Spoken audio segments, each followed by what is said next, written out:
கர்த்தருடைய வழிகளில் நடக்கிற மனிதன் நீதி தவறான், வாக்கு தவறான் என்பதற்கு இது ஒரு நற்பெயராக, ஒரு நல்ல உதாரணமாக தாவீது ராஜா வாழ்ந்திருக்கிறார். மிக சிறப்பான ஒரு நல்ல காரியமாய் இருக்கிறது. தாவீது ராஜாவின் வாழ்க்கை ஒவ்வொரு அசைவுகளும் நீதியை போதிக்கிறது. அந்த நீதி மார்க்கத்தை நாம் கற்றுக்கொள்ளும் பொழுது நாமும் சிறந்தவர்களாக வாழ முடியும். இந்த வேத வாக்கியங்களை நாம் கற்றுக்கொண்டு வசனத்தை தியானித்து நம் வாழ்க்கையிலும் எந்தெந்த சூழ்நிலையில் எப்படி வாழ வேண்டும், எதை செய்ய வேண்டும், எது நீதி எது அநியாயம் என்பதை புரிந்து நடந்து கொள்ள நமக்கு உதவியா இருக்கும். வேத புத்தகத்தை வாசித்து அதன்படி நடக்கும் போது நீதியின் பாதையில் வாழ்ந்து சமாதானத்திற்கு பிரவேசிக்கலாம், நித்திய ஜீவனை சுதந்திரிந்து கொள்ளலாம். நம்முடைய பிதாவாகிய தேவனுடைய அன்பும் ஆண்டவராகிய இயேசு கிறிஸ்துவின் கிருபையும் சமாதானமும் உங்கள் அனைவரோடும் கூட என்றைக்கும் இருப்பதாக. தலைப்பு: நான் உன்னை விட்டு விலகுவதும் இல்லை, உன்னை கைவிடுவதும் இல்லை. 2 சாமுவேல் 9-10 அதிகாரங்கள். தாவீது ராஜாவின் வாழ்க்கையை குறித்து தியானித்து வருகிறோம். அவரது நீதியின் அரசாட்சியையும் அவரது தனிப்பட்ட நீதியுள்ள வாழ்க்கை முறையையும் நாம் ஆராய்ந்து வருகிறோம். இந்த செய்தியில் தாவீது ராஜா கொடுத்த வாக்கை எந்த அளவுக்கு காப்பாற்றுகிற நல்ல மனிதராக வாழ்ந்திருக்கிறார், அவருடைய நீதி எப்படிப்பட்டதா இருக்கிறது என்பது புரிகிறது. அவர் சவுல் ராஜாவுக்கு பயந்து வனாந்தரத்தில் திரிந்த போது யோனத்தானுக்கு அவர் உடன்படிக்கை செய்து கொடுத்தார். நான் உன் சந்ததியை அழிக்க மாட்டேன், நான் உன்னை பாதுகாப்பேன் என்று சொல்லிக் கொடுத்தார். அதே போல அந்த செய்த உடன்படிக்கை நினைவு கூர்ந்து இந்த சூழ்நிலையில் சவுல் ராஜா, யோனத்தான் போன்றவர்கள் எல்லோரும் மரித்த பின்பு, இஸ்போசேத்தும் மரித்த பின்பு, சவுலின் குமாரரான இஸ்போசேத்தும் மரித்த பின்பு, அந்த குடும்பத்தில் வேறு யாராவது நாம் உதவி செய்யும்படியாக நம்முடைய உதவிக்கு எதிர்பார்க்கிற ஜனங்கள் யாராவது இருக்கிறார்களா என்று தாவீது ராஜா தன்னுடைய ஊழியக்காரரை நோக்கி கேட்கிறார். அதாவது சவுலின் குடும்பத்திற்கு நாம் நன்மை செய்ய வேண்டும் என்பதற்காக எப்படி செய்யலாம், யாராவது இருக்கிறார்களா உதவி பெறுவதற்கு என்று தன் ஊழியக்காரரை கேட்கிறார்கள். அதற்கு தாவீது ராஜாவின் ஊழியக்காரர்கள் சவுல் ராஜாவின் வீட்டு வேலைக்காரரான சீபாவை அழைத்து வருகிறார்கள். அவரிடம் கேட்டால் தெரியும் என்று சொல்லுகிறார்கள். சவுலின் வீட்டு வேலைக்காரரான சீபாவை அழைத்து விசாரிக்கலாம் என்று சொல்லுகிறார்கள். அப்படியே சவுல் ராஜாவின் வேலைக்காரரான சீபா அழைக்கப்படுகிறார். அவரை கூப்பிட்டு கேட்கும் போது தாவீது ராஜா கேட்கிறார், நீதான் சீபாவா என்று விசாரிக்கிறார். முதலில் ஆமாம் என்று சொன்னது பின்பு, சவுல் ராஜாவின் குடும்பத்தில் யாராவது இருக்கிறார்களா, அவர்களை பாதுகாக்க வேண்டுமா என்று கேட்கிறார். அதற்கு சீபா, மேவி போசேத் என்னும் யோனத்தானின் குமாரர் இருக்கிறார், அவர் 2 காலும் இல்லாத முடவராய் இருக்கிறார் என்று சொல்லி இருக்கிறார் என்று அந்த வேலைக்காரர் சொன்னார். அதை கேட்ட தாவீது ராஜா மேவி போசேத்தை அழைத்து வரும்படி சொல்லுகிறார். மேவி போசேத் அழைத்து வரப்படுகிறார். அப்பொழுது அங்கு வந்த மேவி போசேத் தலை குனிந்து தாவீது ராஜாவை வணங்குகிறார். அப்பொழுது தாவீது ராஜா, யோனத்தானின் குமாரன் நீதானா என்று விசாரித்து, நான் உனக்கு உதவி செய்கிறேன் என்று சொல்லுகிறார். அப்பொழுது மேவிபோசேத், நான் ஒரு செத்த நாயை போன்றவன், அவருக்கு 2 காலும் இல்லாததினால் அவர் அப்படி சொல்லுகிறார், எனக்கு நீர் கிருபை பாராட்டினீரே என்று சொல்லுகிறார். அதற்கு தாவீது ராஜா, நீ இனி எப்பொழுதும் நித்தமும் என் பந்தியில் அப்பம் புசிக்க வேண்டும், தினமும் 3 வேளையும் எப்பொழுதும் என்னுடன் கூட நீ உட்கார்ந்து சாப்பிட வேண்டும், என்னுடன் கூடவே இருக்க வேண்டும் என்று சொன்னார். அது மட்டும் அல்லாமல் சவுல் ராஜாவுக்கு இருந்த அத்தனை சொத்துகளையும், அவர் வீட்டிற்கு உண்டான அத்தனை சொத்துகளையும் சீபாவின் வசம் ஒப்புவித்தார். நீ அதை பாதுகாத்து மேவிபோசேத்துக்கு நீ பணம் சேர்க்கும்படியாக அவருடைய சொத்தை நீ பராமரிக்க வேண்டும் என்று சீபாவை கட்டளையிட்டார். சீபாவுக்கு 15 குமாரர்களும் 20 வேலைக்காரர்களும் இருந்தார்கள். அந்த சீபா எல்லாவற்றையும் பொறுப்பெடுத்துக் கொண்டார். அவருடைய வருமானம் அந்த நிலத்திலும் தாவீது ராஜா கொடுத்த அத்தனை சொத்துக்கள், அதாவது சவுல் ராஜா வாழும்போது அவருடைய சொந்த குடும்பத்திற்கென்று வைத்துக் கொண்டிருந்த அவருடைய நிலங்கள், அவர்களுடைய பொன் பொருள் போன்ற எல்லா காரியங்களும் மோபிபோசேத்துக்கு தாவீது ராஜா கொடுத்து விட்டார். எதையும் எடுத்துக்கொள்ளவில்லை. கொடுத்துவிட்டு அதற்கு பொறுப்பாளராக சீபாவை நியமிக்கிறார். ஏனென்றால் இவர் மோபிபோசேத்திற்கு கால்கள் இல்லாதவர் என்பதனால் சீபாவை பொறுப்பாளராக நியமித்து அதை பார்த்து கொள்ளும்படி சொல்லுகிறார். இப்படியாக மோபிபோசேத்திற்கு தாவீது ராஜா இரக்கம் காட்டுகிறார். இது எவ்வளவு பெரிய மேன்மையானதா இருக்கிறது. அன்று யோனத்தானுக்கு செய்த உடன்படிக்கையை நினைவு கூர்ந்து யோனத்தான் பல முறை தாவீது ராஜாவின் உயிரை அவருடைய தந்தையிடமிருந்து காப்பாற்றி இருக்கிறார். சவுல் ராஜா கொல்ல வரும் பொழுதெல்லாம் அதை பற்றிய செய்தியை தாவீதுக்கு சொல்லி தாவீதின் ஜீவனை காப்பாற்றுகிறார். அதற்கு பதிலாக தாவீது ராஜாவும் யோனத்தானுடன் உடன்படிக்கை செய்கிறார். நான் உயர்ந்திருக்கும் போது உங்களுடைய குடும்பத்திற்கு உதவி செய்வேன் என்று அந்த வாக்கை நிறைவேற்றும்படியாக தாவீது ராஜா இப்பொழுது மோபிபோசேத்திற்கு இரக்கம் காட்டி அந்த குடும்பத்தை ஆசீர்வதிக்கிறார். மோபிபோசேத்திற்கு ஒரு சிறுவன் இருந்தான், ஒரு மகன் இருந்தான், சிறுவனாய் இருந்தான். இந்த நிலையில் தாவீதின் குடும்பம், அதாவது மோபிபோசேத்தின் குடும்பம் தாவீதின் வீட்டில் அரண்மனையில் சேர்ந்தது. அவர்கள் எருசலேமிலேயே இருந்தார்கள். ஏனென்றால் தினமும் மோபிபோசேத் தாவீதுடன் சாப்பிட வேண்டும் என்ற காரணத்தினால். ஏனென்றால் தன் கண்ணெதிரே வைத்து அவரை பார்த்து கொள்ள தாவீது ராஜா விரும்புகிறார். யோனத்தானை நேசித்த அந்த அன்பு, அந்த நேசம் அவருடைய குமாரனிடத்தில் காட்டுகிறார். இது மிகப்பெரிய சிறந்த விஷயமாய் இருக்கிறது. கர்த்தருடைய வழிகளில் நடக்கிற மனிதன் நீதி தவறான், வாக்கு தவறான் என்பதற்கு இது ஒரு நற்பெயராக, ஒரு நல்ல உதாரணமாக தாவீது ராஜா வாழ்ந்திருக்கிறார். மிக சிறப்பான ஒரு நல்ல காரியமாய் இருக்கிறது. தாவீது ராஜாவின் வாழ்க்கை ஒவ்வொரு அசைவுகளும் நீதியை போதிக்கிறது. அந்த நீதி மார்க்கத்தை நாம் கற்றுக்கொள்ளும் பொழுது நாமும் சிறந்தவர்களாக வாழ முடியும். இந்த வேத வாக்கியங்களை நாம் கற்றுக்கொண்டு வசனத்தை தியானித்து நம் வாழ்க்கையிலும் எந்தெந்த சூழ்நிலையில் எப்படி வாழ வேண்டும், எதை செய்ய வேண்டும், எது நீதி எது அநியாயம் என்பதை புரிந்து நடந்து கொள்ள நமக்கு உதவியா இருக்கும். வேத புத்தகத்தை வாசித்து அதன்படி நடக்கும் போது நீதியின் பாதையில் வாழ்ந்து சமாதானத்திற்கு பிரவேசிக்கலாம், நித்திய ஜீவனை சுதந்திரிந்து கொள்ளலாம். அடுத்ததாக அம்மோன் புத்திரரின் ராஜா மரித்தார். அதற்கு பின்பாக அவரது குமாரனான ஆனூன் ராஜாவானார். இப்படிப்பட்ட நிலையில் இந்த செய்தியை கேள்விப்பட்ட தாவீது ராஜா ஆனூனுக்கு ஆறுதல் சொல்லும்படியாக, ஏனென்றால் அம்மோன் புத்திரரின் ராஜா தாவீதுக்கு உதவி செய்திருக்கிறார். அதனால் ஒரு ஆறுதல் சொல்லும்படியாக, நட்பின் நிமித்தம் ஆறுதல் சொல்லும்படியாக தாவீது ராஜா தன்னிடத்திலிருந்து ஆட்களை அனுப்புகிறார். தூதுவர்களை அனுப்பி ஆனூனுக்கு ஆறுதல் சொல்ல அனுப்புகிறார். அந்த தூதுவர்கள் போகிறார்கள். போய் ஆனூனிடம் பார்த்து பேச போகிறார்கள். அப்பொழுது அங்கிருந்த அம்மோன் புத்திரரின் பிரபுக்கள், அரண்மனையில் இருந்த பிரபுக்கள் அந்த ராஜாவாகிய ஆனூனிடம், தாவீது உமக்கு ஆறுதல் சொல்ல அனுப்பவில்லை என்று வீண் பழி சுமத்துகிறார்கள். அதாவது தாவீது ராஜா ஆட்களை அனுப்பி வேவு பார்க்கிறார் யுத்தம் செய்வதற்கு. இது யுத்தம் செய்வதற்கே ஒழிய உம்முடைய தகப்பனார் இறப்பிற்கு ஆறுதல் சொல்வதற்கு அல்ல என்று தவறான உபதேசத்தை ஆனூனுக்கு சொல்லுகிறார்கள். ஆனூன் அதை நம்பி, தன்னுடைய பிரபுக்களின் செய்தியை நம்பிக்கொண்டு அதை ஏற்றுக்கொண்டு தாவீதை நம்பாமல் அந்த அங்கு வந்த ஆறுதல் சொல்ல வந்த அந்த தூதுவர்களை நோக்கி அவர்களை பிடித்து அவர்களுடைய தாடியை பாதி வரைக்கும்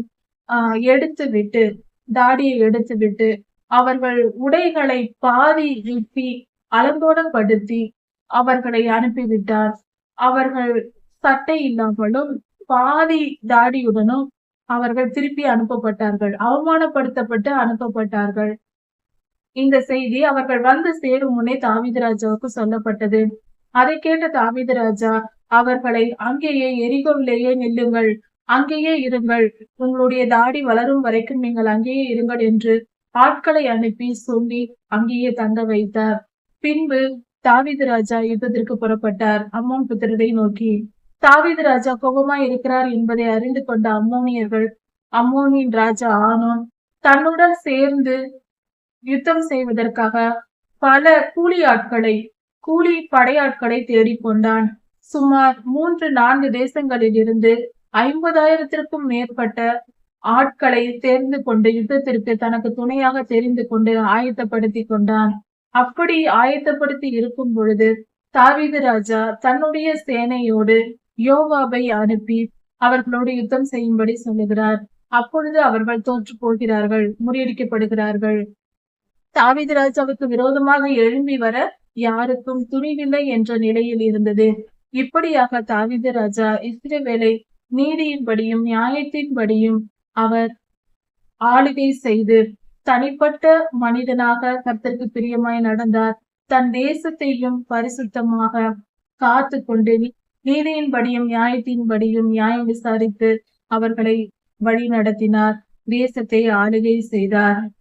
தாவீது ராஜா மோவிபேசேத்துக்கு இரக்கம் காட்டியதும் தான் சொன்ன வாக்கை நிறைவேற்றுவதை குறித்து நாம் அறிந்து கொள்ள முடிகிறது.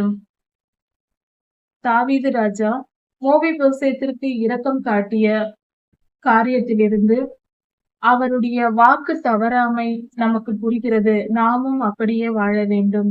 அதே போல அம்மோனின் ராஜா யுத்தத்திற்கு வரும்பொழுது தன்னுடைய திறமை பலம் முழுவதையும் காட்டி அவர்களை முறியடித்தது. கர்த்தர் கூட இருந்ததினால், கர்த்தரை கேட்டுதான் ஒவ்வொரு முறையும் யுத்தத்திற்கு போவார் தாவீது ராஜா.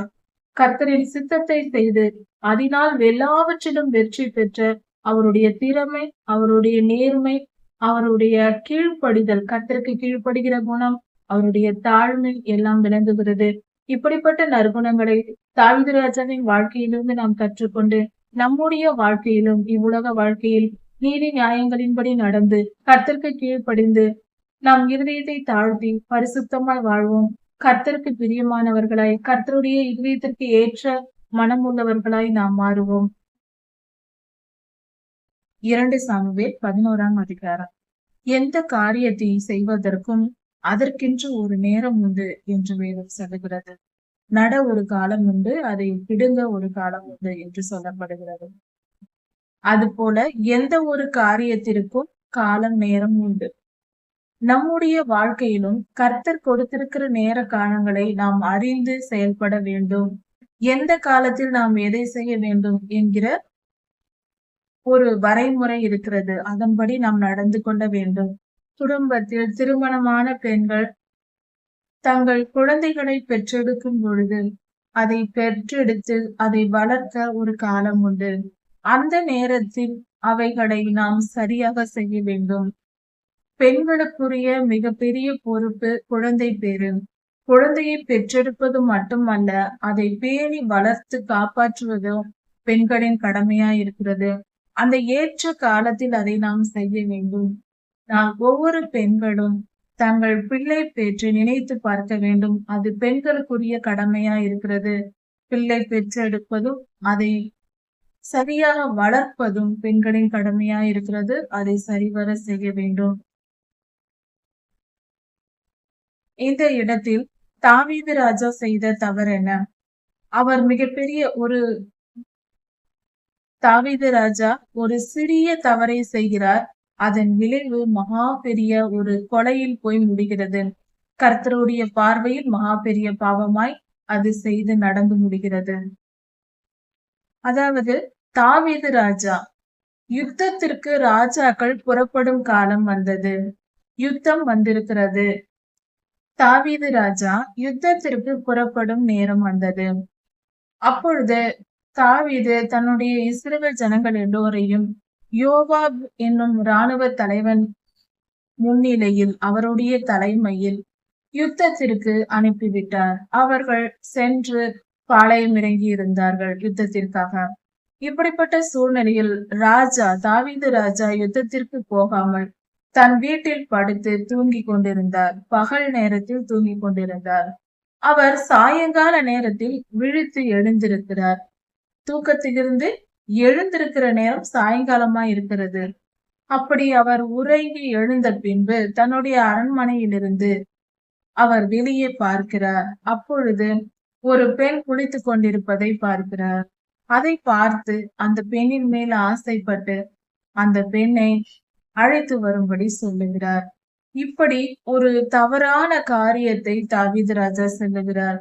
அவர் யுத்தத்திற்கு சென்று அங்கு தங்கள் ஜனங்களோடு போர் வீரர்களோடு யுத்தம் செய்து தேசத்தை காக்க வேண்டிய ராஜா படுத்து தூங்கிக் கொண்டிருக்கிறார் பகல் நேரத்தில். இது பாவம் செய்வதற்கு ஏதுவாய் இருக்கிறது. அந்த பெண் யார் என்று விசாரித்து வரும்படி தாவீது ராஜா ஆள் அனுப்புகிறார். அனுப்பிய ஆள் அங்கு போய் பார்த்துவிட்டு அது இஸ்ரவேலின் இஸ்ரவேலில் படைத்தலைவனாகிய உரியா என்னும் ஒரு மனிதனுடைய மனைவி என்று சொல்லப்படுகிறது. இப்படி அந்த பெண் யார் என்று தாவீது ராஜா தெரிந்து கொண்டு அந்த பெண்ணை அழைத்து வந்து ரகசியமாக திருமணம் செய்து கொள்ளுகிறார். இப்படி மகா பெரிய பாவத்தை அவர் செய்கிறார்.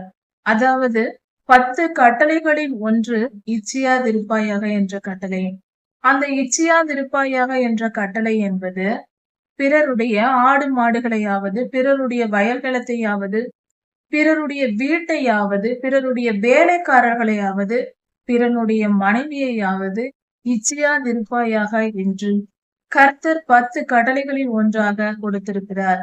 கர்த்தருடைய உடன்படிக்கையாய் இருக்கிறது இது. அப்படி இருக்க இந்த கட்டளையை மீறுவது என்பது மகா பாவமாய் இருக்கிறது. பிறனுடைய மனைவி என்பவள் அடுத்தவருடைய சொத்து. அதன் மேல் ஆசைப்பட ராஜாவாய் இருந்தாலும் அந்த மனிதனுக்கு உரிமை இல்லை. அப்படிப்பட்ட நிலையில் தாவீது ராஜா இந்த பாவத்தை செய்கிறார். உரியா இல்லாத நேரத்தில் அந்த பெண்ணை திருமணம் செய்து கொண்டு ரகசியமாய் திருமணம் செய்து கொள்கிறார். இப்படி இருக்கும்போது அந்த பெண்ணின் பெயர் பத்செபாள். அப்பொழுது அந்த பெண் கர்ப்பம் தரித்து இருக்கிறாள். அதை தாவீது ராஜாவுக்கு சொல்லி அனுப்புகிறார். இப்படியாக தாவீது ராஜா மிகப்பெரிய பாவத்தை செய்துவிட்டார்.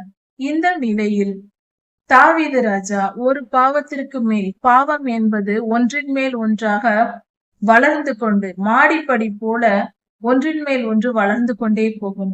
சிறிய போய் மகா பெரிய பாவத்தில் கொண்டு போய் நிறுத்தும். அதற்கு இந்த சம்பவம் தாவீது ராஜாவின் வாழ்க்கை தெள்ள தெளிவாக நமக்கு சொல்லுகிறதா இருக்கிறது. அதாவது முதலில் பாவம் கண்களின் இச்சைக்கு இடம் கொடுத்தார், பிறர் மனைவியை பார்த்தார். அடுத்தவன் மனைவி என்று தெரிந்ததுமே அவர் அந்த எண்ணத்தை அவர் மேல் விட்டுவிட வேண்டும். தவறான எண்ணத்திற்கு இடம் கொடுத்திருக்க கூடாது. அப்படி செய்தது மாத்திரமல்ல, அந்த பெண்ணோடு பாவம் செய்தார். அது மட்டுமல்லாமல் அதோடு முடிவடையவில்லை, இன்னும் தொடர்ந்து வருகிறது மகா பாவங்கள். அதாவது இந்த நிலையில் அந்த பெண் கர்ப்பமாய் இருக்கிறாள் என்று தெரிந்தவுடனே தாவீது ராஜா தன்னுடைய படைத்தலைவனாகிய பத்சேபாலின் கணவரான உரியாவை போர் முகத்திலிருந்து அழைத்து வரும்படி ஆள் அனுப்புகிறார். இப்படி ஒரு ஆளை அனுப்பி உரியாவை அழைத்து வர சொல்லும் போது, உரியா என்னும் கர்த்தருக்கு பயந்த உண்மையான நீதிமான், கர்த்தரிடத்தில் பக்தி வைராக்கியமுள்ள அந்த மனிதன் அங்கிருந்து போர் முகத்திலிருந்து ராஜாவின் அழைப்புக்காக வருகிறார். வீட்டிற்கு அவர் வந்ததும், அரண்மனைக்கு வந்ததும் ராஜாவை போய் பார்க்கிறார். யுத்தத்தின் செய்திகளை எல்லாம் கேட்டுவிட்டு உரியாவை அவர் வீட்டிற்கு போகும்படி தாவீது ராஜா சொல்லுகிறார். அப்பொழுது உரியா கர்த்தருடைய உடன்படிக்கை பெட்டி கூடாரத்தில் இருக்கிறது. இஸ்ரவேலர் எல்லாரும் யுத்தத்தில் போர் முகத்தில் இருக்கிறார்கள். அப்படி இருக்கும்போது நான் மட்டும் இளைப்பாறுவதற்கு என் வீட்டிற்கு நான் எப்படி செல்வது? என் ஜனங்கள் எப்பொழுது வீட்டிற்கு திரும்புகிறார்களோ அப்பொழுதுதான் நானும் என் வீட்டிற்கு போவேன். யுத்தம் முடியாமல் நான் வீட்டிற்கு போக மாட்டேன் என்று கர்த்தர் மேல் வைத்த பக்தி வைராக்கியத்துடனும் ராஜாவின் மேல் வைத்திருந்த விசுவாசத்துடனும் ஒரு நல்ல ஊழியக்காரனாக உரியா அந்த வார்த்தைகளை சொல்லுகிறார். பரிசுத்தமான ஒரு நல்ல மனிதனாக, நீதிமானாய் இருக்கிறார் அந்த உரியா என்னும் மனிதர். இதை கேட்டதும் தாவீது ராஜா, நீ போ, உன் வீட்டிற்கு போ என்று சொல்லி அனுப்புகிறார். அனுப்பிவிட்டு பின்பாக தன் ஊழியக்காரர்களிடம் அதிகமான வெகுமதிகளை எல்லாம் கொடுத்து வீட்டிற்கு அனுப்புகிறார். எல்லாம் போய் சேருகின்றனர். ஆனால் உரியாவோ அரண்மனை விட்டு போகாமல் அரண்மனை வாசலிலேயே தன் போர் வீரர்களோடு அங்கேயே படுத்து உறங்குகிறார், வீட்டிற்கு செல்லவில்லை. இதை கேள்விப்பட்ட தாவீது ராஜா மீண்டுமாக உரியாவை அழைத்து வர சொல்லி, ஏன் வீட்டிற்கு போகவில்லை என்று கேட்டு மதுபானம் போன்ற காரியங்களை கொடுத்து அவரை போதை உண்டாக்க முயற்சி செய்கிறார். எதை கொடுத்தாலும் சாப்பிட்டு விட்டு அவர் அரண்மனை வாசலிலேயே படுத்து தூங்குகிறார். இந்த நிலையை கண்ட பின்பாவது தாவீது ராஜா மனம் திரும்பி இருக்கலாம்.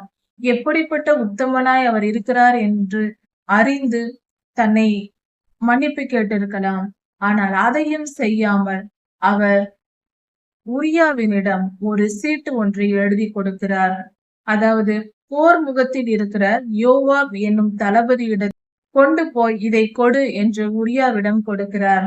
அந்த உரியாவிடம் கொடுக்கப்பட்ட சீட்டில் என்ன எழுதியிருக்கிறது என்றால், உரியாவை நெருக்கமான போர் முகத்தில் கொண்டு போய் நிறுத்தி அவன் சாகும்படி விட்டுவிடுங்கள், காப்பாற்றாமல் விட்டுவிடுங்கள் என்று சொல்லி எழுதி உரியாவிடமே கொடுத்து அதை கொண்டு போய் யோவாவிடம் கொடுக்க சொல்லுகிறார்.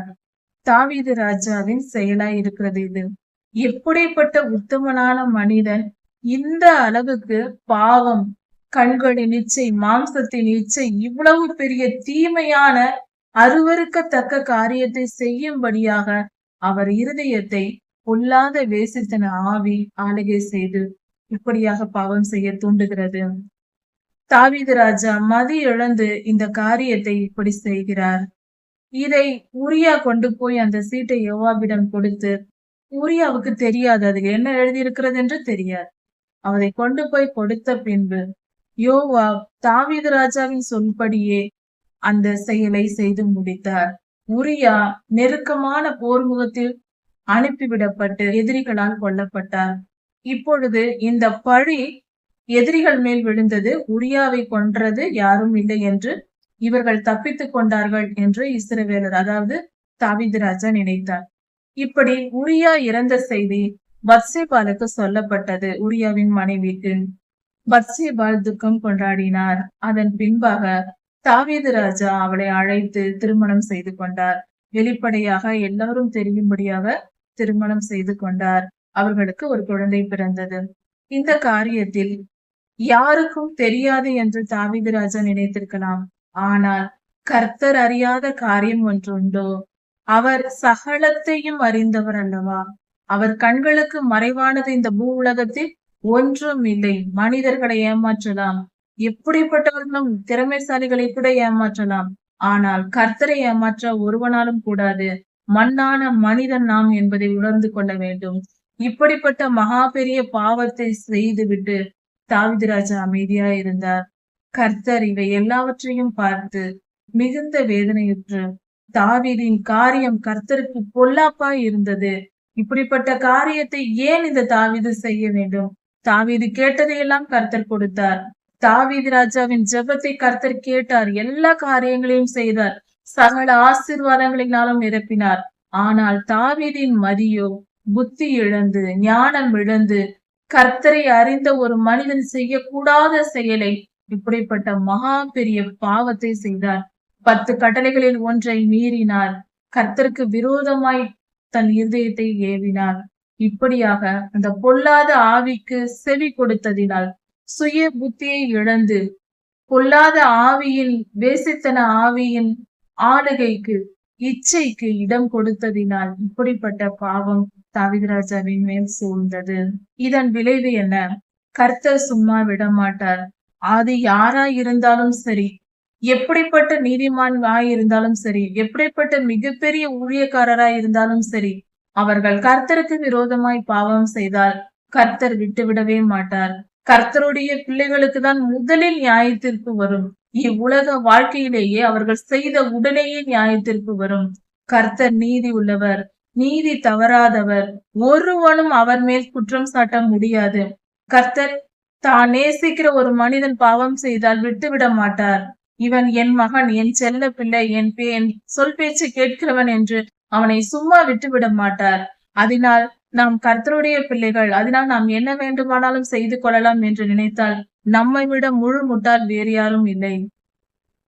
கர்த்தருடைய பிள்ளைகள் எப்பொழுதும் கர்த்தருக்கு பயந்து நடக்கிறவர்களா இருக்க வேண்டும். கர்த்தருக்கு பிரியமான காரியங்களை மட்டும் செய்கிறவர்களா இருக்க வேண்டும். கர்த்தருடைய உடன்படிக்கையை எந்நேரமும் தம் இருதயத்தில் ஒரு பெண் தன் கணவன் கட்டிய தாலியை சுமப்பது போல நம் இருதயத்தில் எப்பொழுதும் 10 கட்டளைகள் என்னும் உடன்படிக்கையின் அடையாளத்தை நாம் சுமந்து திரிய வேண்டும். 10 கட்டளைகளை மீறுவது மகா பெரிய பாவமாய் இருக்கிறது. அப்படிப்பட்ட பாவத்தை செய்துவிட்டு கர்த்தருக்கு முன்பாக தப்பித்துக் கொள்ளலாம் என்று நினைக்க கூடாது. கிருபையின் காலம் என்றெல்லாம் சொல்லிக் கொண்டு சாக்கு போக்கு சொல்லக்கூடாது. சொல்ல யாரையும் ஏமாற்ற முடியாது. அப்படி ஏமாற்றினால் அது நம்மை நாமே ஏமாற்றிக் கொள்ளுகிற செயலா இருக்கும். கர்த்தருக்கு பிரியமான வாழ்க்கை, கீழ்ப்படிதலுள்ள வாழ்க்கையே கர்த்தருடைய ராஜ்யத்தில் கொண்டு போய் சேர்க்கும். கிருபை என்பது வேறு, நியாய தீர்ப்பு என்பது எல்லோருக்கும் பொதுவானது. கர்த்தர் எல்லோருக்கும் நீதி உள்ளவர்.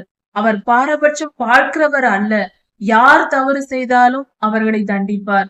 தாவீதை காட்டிலும் பரிசுத்தமானவர்களாய் நாம் வாழ்ந்தாலும், அப்படி வாழ்ந்து கொண்டு இருக்கும் பொழுது பாவம் செய்தால் நிச்சயம் நியாயத்திற்கு வரும்.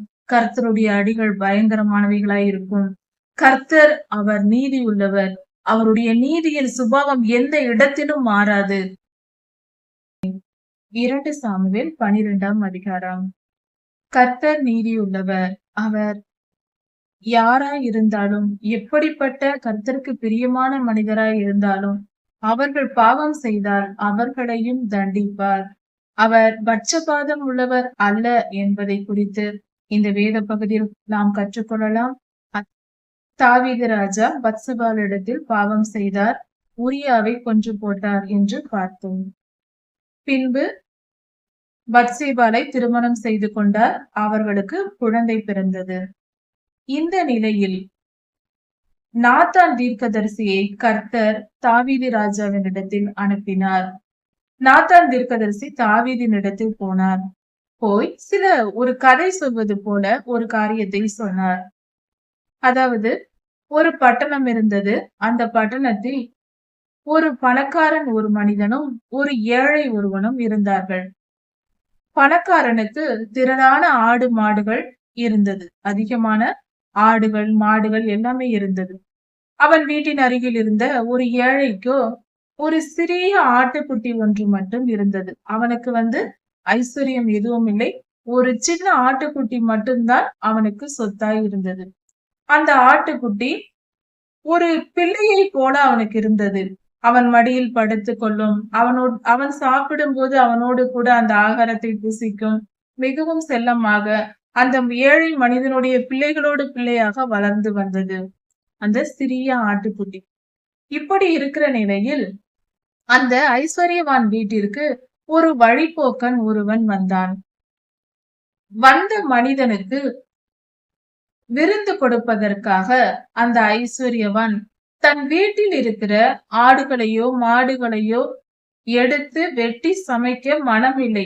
செத்து போய்விடுமே, நமக்கு பெருக வேண்டுமே என்று அவன் தன்னுடைய ஆடு மாடுகளை எடுத்து வெட்டாமல் அந்த ஏழை வீட்டில் இருந்த அந்த ஆட்டுக்குட்டியை பிடித்து அதை கொன்று சமைத்து போட்டு விட்டான் வந்த வழிபோக்கனுக்கு. இப்படிப்பட்ட காரியத்தை ஒருவன் செய்தான் என்று நாத்தான் தீர்க்கதரிசி தாவீது ராஜாவினிடத்தில் சொன்னார்.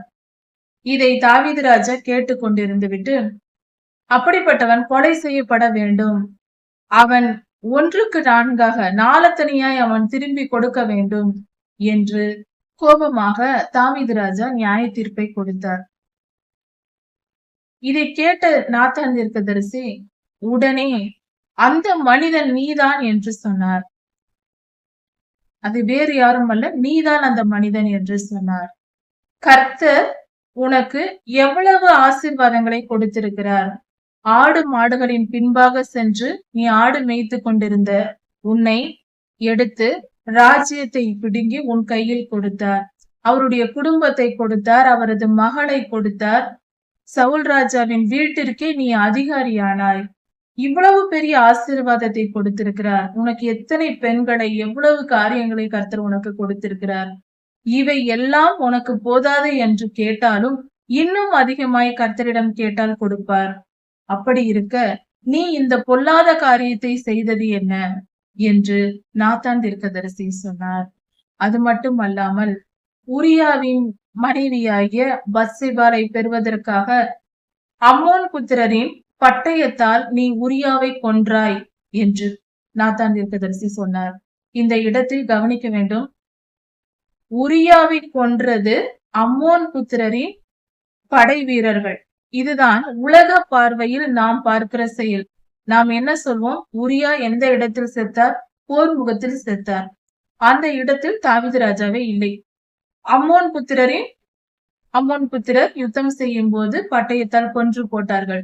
உலக பார்வையில் இந்த காலத்தில் இருக்கிற நீதிமன்றம் விசாரிக்குமானால் என்ன சொல்லும்? அம்மோன் புத்திரர்கள் உரியாவை கொன்று போட்டார்கள் என்று நியாய தீர்ப்பு வழங்குவார்கள். ஆனால் கர்த்தர் சொல்லுகிற நீதி எப்படிப்பட்டதா இருக்கிறது? அம்மோன் புத்திரரின் பட்டயத்தால் தாவீது ராஜாவாகிய நீ உரியாவை கொன்றாய் என்று நாத்தான் தீர்க்கதரிசி சொல்லுகிறார். கர்த்தர் சத்தியத்தை அப்படியே சொல்லுவார், சத்தியமானதை மட்டுமே செய்வார். அம்மோன் புத்திரர் கொன்றது போல ஒரு மாயையை ஏற்படுத்தி தாவீது ராஜாவை கொல்ல வைத்தார் அல்லவா? அவர் உரியாவின் கையிலேயே ஒரு சீட்டை எழுதி கொடுத்து அவர் அறியாமல் அதை கொண்டு போய் யோவாபிடம் கொடுக்க சொல்லி போர் முகத்தில் யுத்தம் செய்து கொண்டிருக்கும் போது, அதாவது உரியா அம்மோன் புத்திரரோடு யுத்தம் செய்யும் போது இவர்கள் கூட இருந்து பாதுகாக்க வேண்டியவர்கள் விலகிவிட்டார்கள். வேண்டுமென்றே இது திட்டமிட்டு செய்யப்பட்ட செயலாயிருக்கிறது, வஞ்சகமான செயலாயிருக்கிறது. இது பொல்லாத சாத்தானால் ஏற்படுத்தப்பட்டது. பொல்லாத சாத்தான் தாவீது ராஜாவின் இருதயத்தை ஏவி இப்படிப்பட்ட வேசித்தன ஆவி இந்த பாவத்தை செய்ய வைத்திருக்கிறது. இதை செய்த தாவீது ராஜா குற்றவாளியானார். நன்றாக கவனிக்க வேண்டும். கர்த்தர் எவ்வளவு துல்லியமாக ராஜாவின் இருதயத்தில் நினைத்த நினைவுகள், அவர் தந்திரமாக போட்ட திட்டங்கள் எல்லாவற்றையும் வெளிப்படுத்தி நாத்தானிடம் இப்படி சொல்லி அனுப்புகிறார். இதை கேட்ட தாவீது ராஜா, நான் கர்த்தருக்கு விரோதமாக பாவம் செய்தேன் என்று மறுவார்த்தை உடனே சொல்லுகிறார்.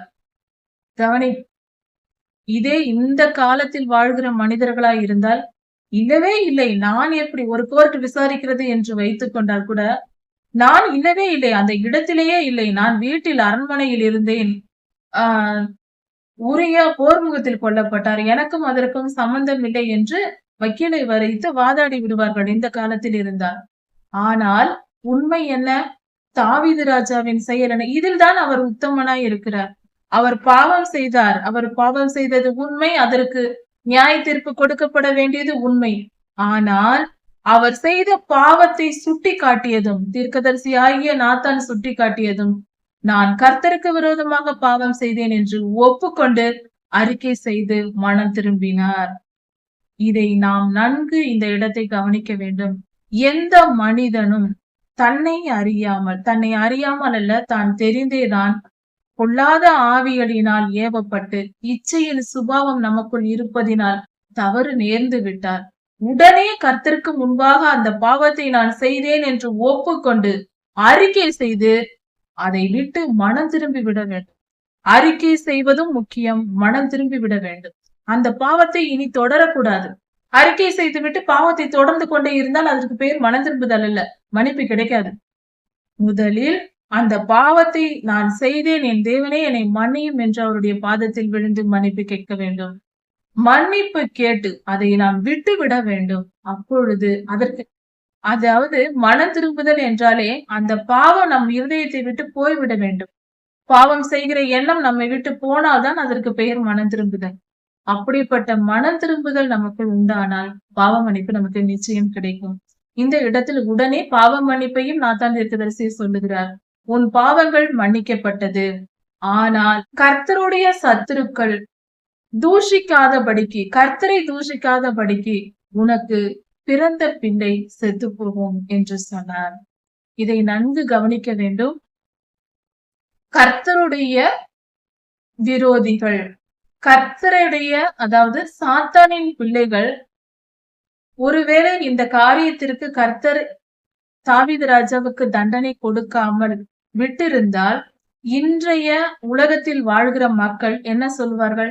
நான் எந்த பாவம் வேண்டுமானாலும் செய்து கொள்ளலாம், நான் ஜெபிக்கிறேன், வேதம் வாசிக்கிறேன், தசம பாகம் செலுத்துகிறேன், காணிக்கை கொடுக்கிறேன், திருச்சபையின் காரியங்களில் எல்லாம் அதிகமாய் ஈடுபடுகிறேன், அதனால் நான் மிகப்பெரிய ஊழியம் செய்கிறேன், அதனால் நான் பாவம் செய்தால் கர்த்தர் என்னை மன்னித்து விடுவார் என்று ஒரு தவறான எண்ணத்தை அவர்கள் மனது நினைக்க கூடும். இப்படிப்பட்ட எண்ணம் இன்றும் இருக்கிறது. பலர் இப்படி நினைத்துக் கொண்டிருக்கிறார்கள். மறந்து விட வேண்டாம். எப்படியேப்பட்ட கர்த்தருக்கு ஊழியம் செய்கிற மனிதனாய் இருந்தாலும் பாவம் செய்யக்கூடாது. கர்த்தருக்கு ஊழியம் செய்து கொண்டே பாவம் செய்தால் ஒரு அடிக்கு 2 அடி சேர்த்துதான் கிடைக்கும். இந்த இடத்தில் அதுதான் நடந்தது. தாவீது ராஜாவுக்கு பிறந்த பத்சேபாளுக்கு பிறந்த அந்த குழந்தை இறந்தது. அதன் பின்பு 3 பிள்ளைகள் இருந்தார்கள். 1க்கு 4ஆக தாவீது ராஜா கொடுத்து தீர்ந்தார். அவர் எப்படி நியாய தீர்ப்பு அந்த ஆட்டுக்குட்டிக்கு பதிலாக 4 கொடுக்க வேண்டும் என்று சொன்னாரோ, அதே போல 4 பிள்ளைகளை பறி கொடுத்தார். உரியாவின் ஒரு உயிருக்கு பதிலாக. அவருக்கு பயந்து நடப்போம்.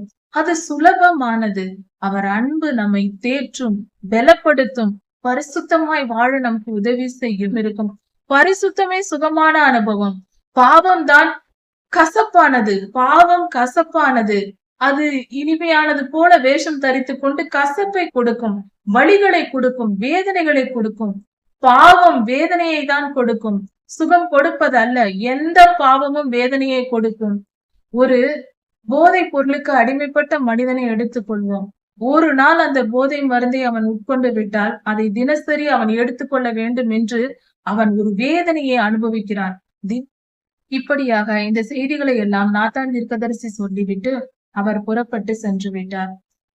தீர்க்கதரிசி ஐயா போன பின்பு தாவீது ராஜாவின் பத்சேபாளுக்கு பிறந்த அந்த குழந்தை வியாதிப்பட்டது. அது வியாதியினால் துடித்துக் கொண்டிருந்தது. அப்பொழுது தாவீது ராஜா சாப்பிடாமல் உபவாசம் பண்ணி கர்த்தருடைய சமூகத்தில் அழுது கொண்டு ஜெபித்துக் கொண்டு இருந்தார். அரண்மனையிலேயே ஜெபித்துக் கொண்டிருந்தார். அப்படி அழுது கொண்டு அவர் உபவாசித்திருப்பதை பார்த்து அரண்மனையில் இருந்த கூட இருந்தவர்கள் எல்லாம் பார்த்து பரிதாபப்பட்டு கொண்டிருந்தார்கள்.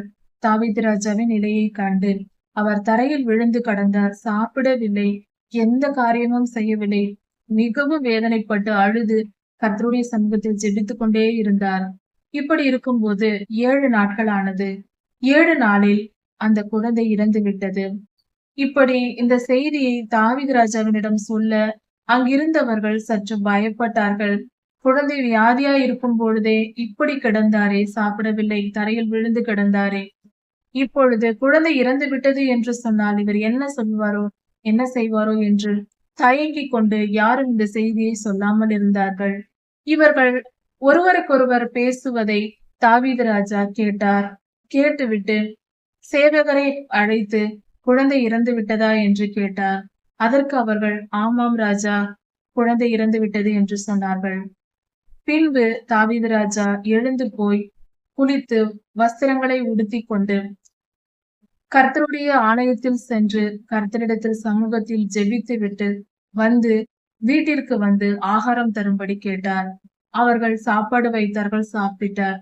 இதை கண்ட சேவகர்கள் கூட இருந்தவர்கள் தாவீது ராஜாவினிடம் கேட்டார்கள், இது என்ன, குழந்தை வியாதியாய் இருக்கும் பொழுதே துக்கப்பட்டு சாப்பிடாமல் தரையில் விழுந்து இவ்வளவு துக்கமாய் இருந்தீர், இப்பொழுதோ வீட்டில் வந்து குளித்து சாப்பிட்டு இப்படி இருக்கிறீரே என்று கேட்டார்கள்.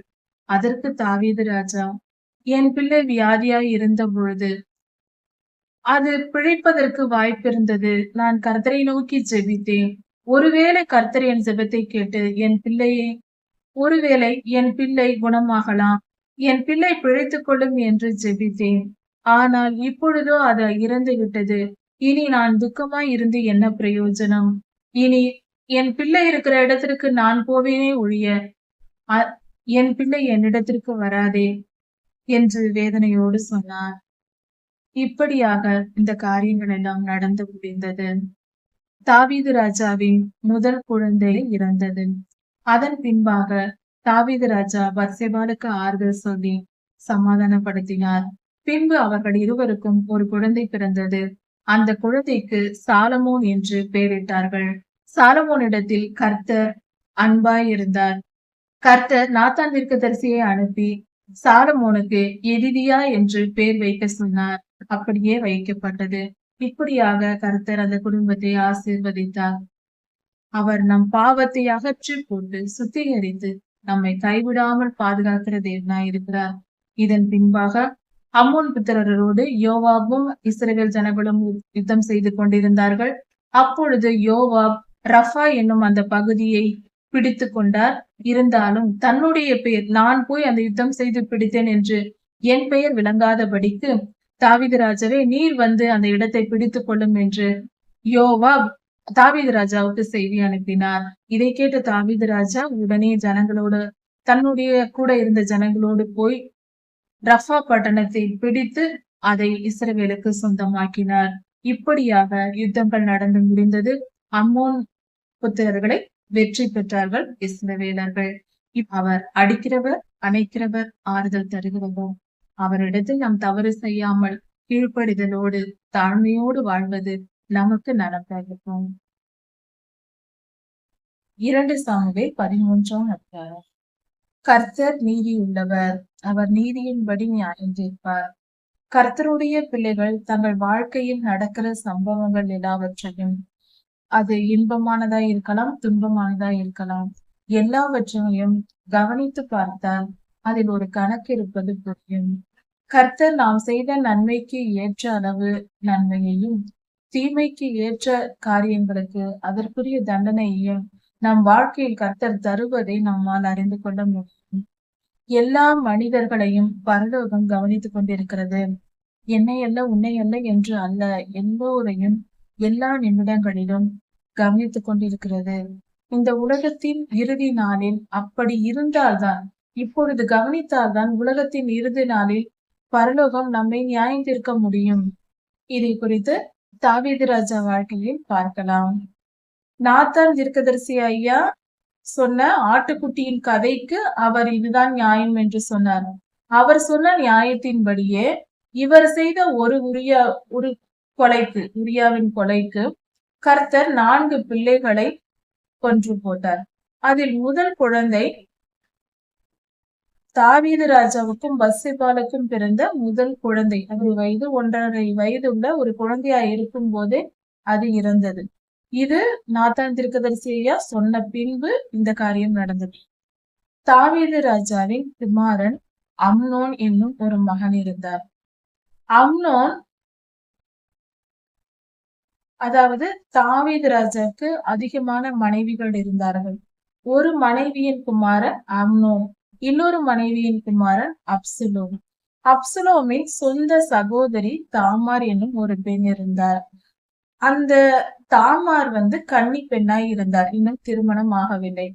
அப்படி இருக்கிற காலத்தில் அம்னோன் என்னும் தாவீதின் குமாரன், ஒரு மனைவியின் குமாரன் என்ன செய்தார் என்றால், அம்னோனுக்கு தாமாரின் மேல் இச்சை இருந்தது, அதாவது ஆசை இருந்தது. அந்த பெண்ணை நாம் அடைய வேண்டும் என்கிற ஆசை இருந்தது. இந்த ஆசையானது மிகவும் வெறி கொண்டு, அதாவது தாவீது ராஜா பத்சேபாளிடத்தில் வேசித்தன பாவம் செய்தார். அதனால் அந்த குடும்பத்திற்குள் வேசித்தன ஆவி நுழைந்தது. இதில் இச்சையோடு இருக்கிற மனிதன் யார் என்று பார்க்கும்போது அம்னோன் இச்சையோடு இருந்திருக்கிறார். கண்களின் இச்சைக்கு இடம் கொடுத்தவராய் இருந்திருக்கிறார். அந்த இச்சையை பயன்படுத்தி வேசித்தன ஆவி, தாவீது ராஜா இடம் கொடுத்த வேசித்தன ஆவி, அவர் அந்த பாவத்திற்கு இடம் கொடுத்ததினால் அதே ஆவி அம்னோனை பிடித்து கொண்டது.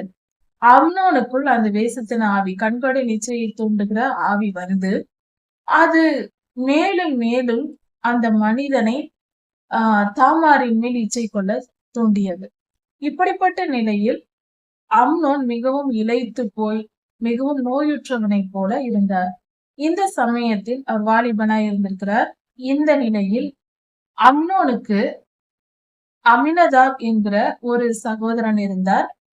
சகோதரன் என்பது சித்தப்பா பெரியப்பா பிள்ளைகள் அப்படியாக இருந்தார்கள். அப்படி இருக்கும்போது அந்த யோனதாப் நெருங்கிய தோழராய் இருந்தார். அம்னோன் மிகவும் இளைத்து போய் நோயுற்று ஒரு மாதிரி இருப்பதை பார்த்து, யோனதாப் நீ ஏன் இப்படி இருக்கிறாய், ராஜகுமாரனாய் இருந்தும் நீ ஏன் இப்படி இருக்கிறாய் என்று கேட்கிறார். அதற்கு அம்னோன், நான் தாமாரின் மேல் இச்சை கொண்டிருக்கிறேன், அவள் எனக்கு வேண்டும் என்று அம்னோன் சொல்லுகிறார். இதை கேட்ட யோனதாப் ஒரு தந்திரம் உள்ளவனாய் இருந்து ஒரு தந்திரமான ஒரு யோசனை ஒன்றை சொல்லுகிறாய். அதாவது, நீ போய் வியாதி உற்றவனை போல் படுத்துக்கொள், உன் தந்தையராகிய தாவீது இங்கு வருவார் உன்னை பார்ப்பதற்கு, அப்படி வரும் பொழுது அவரிடம் சொல், எனக்கு தாமார் எனக்கு பணியாரம் சுட்டுக் கொடுக்க வேண்டும். அவள் கையால் சாப்பிட வேண்டும் என்று எனக்கு ஏக்கமாய் இருக்கிறது என்று கேள். உன் தகப்பனார் அதை கொண்டு வந்து செய்யும்படி சொல்லுவார். அப்பொழுது அவளை நீ அடைந்து கொள் என்று சொல்லுகிறார். இதை கேட்ட அம்னோன் யோனதாவின் யோசனைப்படியே நடந்து படுத்துக் கொள்ளுகிறார். அதே போல தாவீது ராஜா பார்க்க வருகிறார். அம்னோனுக்கு என்ன ஆனது, ஏன் இப்படி படுத்திருக்கிறாய் என்று விசாரிக்க வருகிறார். அப்படி வரும்போது எனக்கு தாமார் சுடும் பணியாரங்களை சாப்பிட வேண்டும். என் கண் முன்னே நான் பார்க்க தாமார் எனக்கு பணியாரங்களை சுட்டு எனக்கு கொடுக்க வேண்டும். நான் சூடாக சாப்பிட வேண்டும். எனக்கு ஆசையாக இருக்கிறது என்று சொல்ல, ஆஹ் தாவீது தன் வீட்டிற்கு ஆள் அனுப்பி தாமாரை வரவழைக்கிறார். வர சொல்லிவிட்டு தாவீது ராஜா சென்று விடுகிறார். இந்த நிலையில் தாமார் வந்ததும் பணியாரம் சுடும்படி சொல்லுகிறார்கள். அப்பொழுது எல்லோரும் இருக்க தாமார் தன் கையினால் பணியாரங்களை சுட்டு அம்னோனுக்கு கொடுக்கிறார். அப்படி கொடுக்கும் போது அந்த பெண்ணை கொடுத்ததும் அதை வாங்கி புசிக்காமல் அம்னோன், எல்லோரும் என்னை விட்டு போங்கள், நான் தனி அறைக்கு செல்ல வேண்டும், நான் உள்ளே ரூமில் உட்கார்ந்து சாப்பிடுகிறேன் என்று சொல்லுகிறார். அப்படி சொன்ன உடனே சரி, உள்ளே ரூமில் உட்கார்ந்து சாப்பிடட்டும் என்று கொண்டு போய் வைக்கும்படி தாமாருக்கு சொல்ல, தாமார் அந்த சுட்ட பணியாரங்களை கொண்டு போய் தனி அறையில் கொண்டு போய் கொடுக்க போகும்போது அம்னோன் தவறான வழியில் நடக்கிறான். அப்பொழுது தாமார் எவ்வளவோ தடுத்து நிறுத்தியும் கேட்காமல் அந்த பெண்ணை தவறாக இச்சையோடு நடத்தி விடுகிறார், கற்பழித்து விடுகிறார். இந்த நிலையில் அம்னோன் செய்த காரியம் மகா பாவமாய் இருக்கிறது. வேசித்தன ஆவியின் முழு ரூபமும், அதாவது வேசித்தன ஆவி அந்த மனிதனுக்குள் நுழைந்து அந்த பெண்ணை சீரழித்து விட்டது. இந்த பாவத்தை செய்து விட்டதும் தாமார் அழுது புலம்பிக் கொண்டு உட்கார்ந்திருக்கிறார்.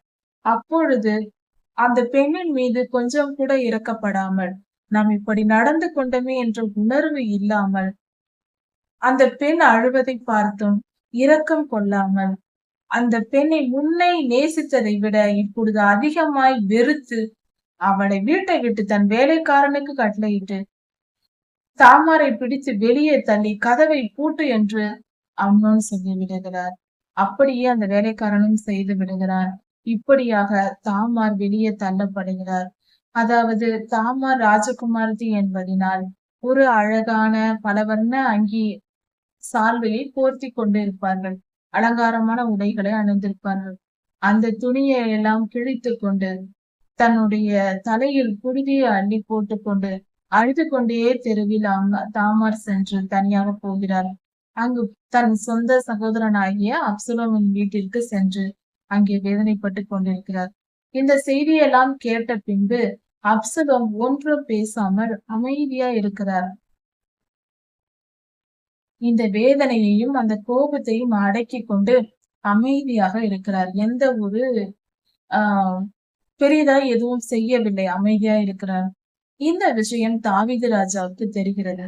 அப்பொழுது தாவீது ராஜா கோபமாய் எரிந்தார் வேதத்தில் சொல்லப்பட்டிருக்கிறது. மகா கோபமாய் எரிந்தார். ஆனால் எந்த இதுவும் செய்யாதபடிக்கு யாரோ தடை செய்து விட்டார்கள். அம்னோனை தண்டியாதபடிக்கு யாரோ தடை செய்திருக்கலாம், ஏதோ ஒரு காரணத்தினால் விட்டிருக்கலாம். ஆனால் மகா கோபமாய் தாவீது ராஜா இருந்தார். இப்படியே நடந்த பின்பு 2 வருடங்கள் ஆனது. 2 வருடங்களுக்கு பின்பு அப்சலோம் தன் ஆடுகளுக்கு முடி வெட்டுகிற வேலைக்காக வெளியே ஊருக்கு சென்றிருந்தார். அதாவது மலைகளில் காடுகளில் கொண்டு போய் முடி வெட்டுவார்கள் ஆடுகளுக்கு.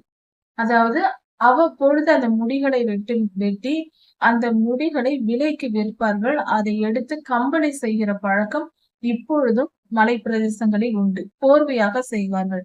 அந்த போர்வையை கம்பளி என்று சொல்வது வழக்கம். அதை போர்த்தி கொள்ளும் போது மிகவும் குளிரே இல்லாமல் மிகவும் கதகதப்பாக இருக்கும். அப்படி அந்த முடி ஒரு வித விலையான ஒரு பொருள். அது நாம் பஞ்சு விற்பது போல முடிகளை, ஆட்டு முடிகளை விற்பார்கள். 1 கிலோ இந்த விலை என்று சொல்லி விற்பது வழக்கம். இன்றும் இப்படிப்பட்ட காரியங்கள் செய்யப்படுகிறது. கம்பளி போர்வை என்பது சற்று விலை அதிகமான பொருளாக இருக்கிறது. இப்படி மலை பிரதேசங்களில், மிகுந்த குளிர் பிரதேசங்களில் இந்த கம்பளி போர்வை கிடைக்கும். இப்படி அப்சலோம் தன் ஆடுகளுக்கு முடிவெட்டப் போகிறேன் என்று தாவீது ராஜாவினிடத்தில் சொல்லி, நீங்கள் எல்லாரும் என்னுடன் விருந்துக்கு வாருங்கள் என்று அந்த அந்த இடத்திற்கு விருந்துக்கு அழைக்கிறார்.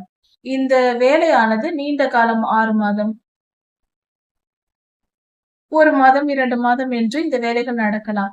அந்த நேரத்தில் முடி வெட்டுகிற இடத்திற்கு அங்கு விருந்து கொடுக்கலாம் வாருங்கள் என்று அழைக்கிறார் அப்சலோம்.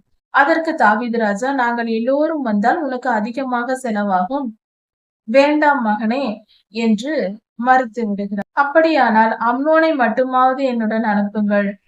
ராஜகுமாரர்களாவது வரட்டும். நீங்கள் வரவில்லை என்றாலும் ராஜகுமாரர்களாவது வரட்டும். என்னுடைய சகோதரர்களை மட்டுமாவது அனுப்பி வையுங்கள் என்று கேட்கிறார். அதற்கு தாவீது ராஜா, சரி, அழைத்துக் கொண்டு போ, அவர்கள் வரட்டும் என்று சொல்லுகிறார். தாவீது ராஜா சொன்ன பின்பு இவர்கள் எல்லோரும் ராஜகுமாரர்கள் அப்சலோம் முடிவெட்டுகிற இடத்திற்கு விருந்துக்கு செல்லுகிறார்கள். அங்கு அப்சலோம் தன் வேலைக்காரர்களிடத்தில் ஏற்கனவே சொல்லி வைத்து விடுகிறார். அதாவது எல்லோரும் புசித்து குடித்த பின்பு, எல்லோரும் மதுபானத்தால் மயங்கி இருக்கிற நிலையில் நான் வெட்டு என்று சொல்லும் போது, நீங்கள் அம்னோனை வெட்டி கொன்று போடுங்கள், நான் சொல்லுகிறேன், நீங்கள் வெட்டுங்கள் என்று அப்சலோம் தன் வேலைக்காரர்களுக்கு கட்டளையிட்டு விடுகிறார். இந்த நிலையில் அதே போல அங்கு எல்லாம் நடக்கிறது. அப்சலோம் சொன்னபடியே அந்த வேலைக்காரர்கள் அப்சலோமின் வார்த்தையின்படியே கொன்று போடுகிறார்கள் அம்னோனை. அம்னோன் இறந்து போனார். இது தாவீது ராஜாவின் குமாரர்களில் 2வது மரணம். இப்படி முதல் ஒரு குழந்தை இறந்தது, அடுத்தது அம்னோன் இறந்தார். இப்படி உரியாவை கொன்ற பாவம் அது அப்படியே தொடர்ந்து வருகிறது. அப்படியே தொடர்ந்து அதற்கு நியாய தீர்ப்பாக வருகிறது. ஆவிக்குரிய காரியங்களில் ஒன்று தெரிந்து கொள்ள வேண்டும். நாம் எந்த இச்சைக்கு இடம் கொடுத்து எந்த பாவம் செய்கிறோமோ அதற்குரிய ஆவி என்று உண்டு. அந்த ஆவிதான் நம்மை பழிவாங்க வரும். அது வேறொருவருக்குள் நுழைந்தோ எப்படியாவது. தாவீது ராஜா வேசித்தன பாவம், கண்களில் இச்சைக்கு இடம் கொடுத்தார், பாவம் செய்தார், உரியாவை கொலை செய்தார். அந்த ஆவியின் முழு சொற்களையும் கேட்டு நடந்தார். அதே போல அதே ஆவிதான் இங்கு வந்து அந்த குழந்தையை கொன்று போட்டது, பத்சேபாவின் முதல் குழந்தையை. அடுத்ததாக அம்னோன் வேசித்தனம் செய்ததினால் அந்த பழி தீர்க்கும்படியாக அப்சலோம் கையால் கொல்லப்பட்டார். இது 2வது மரணமாய் இருக்கிறது. தாவீது சொன்ன ஒரு ஆட்டுக்குட்டிக்கு பதிலாக 4 ஆட்டுக்குட்டியில் 2 ஆட்டுக்குட்டி, 2 பலியை கர்த்தர் எடுத்து விட்டார். இப்படியாக கர்த்தர் தாவீதின் வாக்கின்படியே நியாயம் தீர்த்தார். நமது வார்த்தையின்படி, நாம் சொல்லும் நியாயத்தின்படிதான் நாம் நியாயம் தீர்க்கப்படுவோம் என்பதற்கு இதுவும் சாட்சியாய் இருக்கிறது. நாம் பிறருக்கு எது நியாயம் என்று சொல்லுகிறோமோ அதை நாமும் செய்ய வேண்டும் என்பதை இந்த இடத்தில் பாடமாக நாம் கற்றுக்கொள்ள வேண்டும். இது முக்கியமான காரியமாய் இருக்கிறது. இதன் பின்பாக எல்லோரும், அதாவது தாவீது ராஜாவின் இடத்திற்கு அம்னோன் இறந்த செய்தி வருகிறது.